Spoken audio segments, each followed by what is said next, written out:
প্রবাসী বাঙালি সংস্কৃতির ইতিহাস ও ঐতিহ্য ধরে রাখতে ক্যালগেরির বাংলা অনুসম্বল মঞ্চস্থ করল তাদের ত্রিমাত্রিক পরিবেশনা। সেখানে নাট্যশিল্পীদের দুর্দান্ত অভিনয়ে মুগ্ধ দর্শকরা।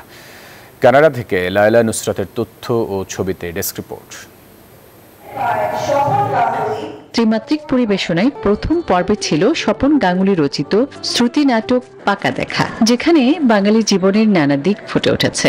দ্বিতীয় পর্বে স্যার আর্থার কোনান ডয়েলের লেখা the adventure of the stockbroker's ক্লার্কের গল্প অবলম্বনে তৈরি অডিও ফিকশন 126B কর্পোরেশন স্ট্রিটের প্রিমিয়ার শো মঞ্চস্থ হয়। নাট্যরূপ দিয়েছেন মুশফিক সালেহীন।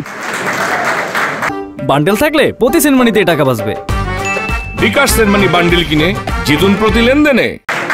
তৃতীয় পর্বের পরিবেশনায় ছিল মামুনুর রশিদ রচিত, নির্দেশিত ও অভিনীত নাটক তুম্বা এবং প্রতিবেশী। সেখানে বহুমুখী প্রতিভার মামুনুর রশিদ দুর্দান্ত অভিনয় করেন, দেখিয়েছেন ক্ষণিকের পার্থিব জীবনে পারস্পরিক ভালোবাসার মধ্যেই নিহিত জাগতিক সুখ।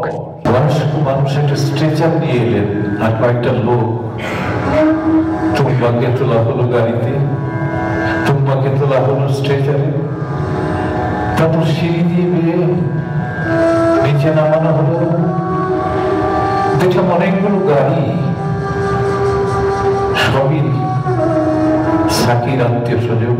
ত্রিমাত্রিক পরিবেশনায় বিভিন্ন চরিত্রে মামুনুর রশিদ ছাড়াও অভিনয় করেছেন বৈশাখী গুহ, জয়ন্ত বসু, তীর্থ সাহা, তাসফিন হোসেন, খায়ের খন্দকার, মাসরুর আহমেদ দীপক এবং সেলিম আহমেদ। আয়োজকরা জানান, প্রবাসী বাঙালিদের মাঝে সাংস্কৃতিক সচেতনতা এবং ঐতিহ্য সংরক্ষণের লক্ষ্যে তাদের প্রচেষ্টা অব্যাহত থাকবে।